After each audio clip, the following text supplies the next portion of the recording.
Si vous avez déjà vu un trou apparaître sur votre terrain du jour au lendemain, il y a de fortes chances qu'une marmotte ne soit pas très loin. Souvent perçue comme un problème, la marmotte est pourtant une véritable experte de l'aménagement souterrain.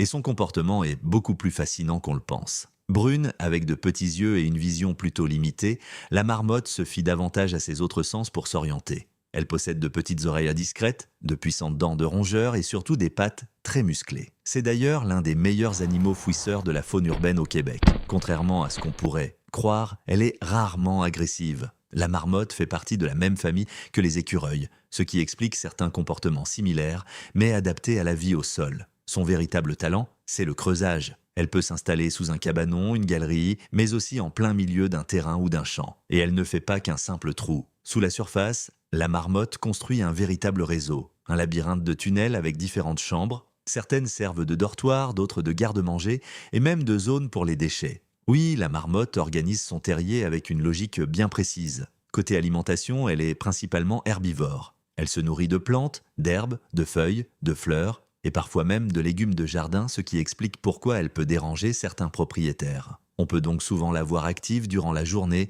en train de manger directement dans les espaces verts. Un autre aspect fascinant de la marmotte, c'est son hibernation.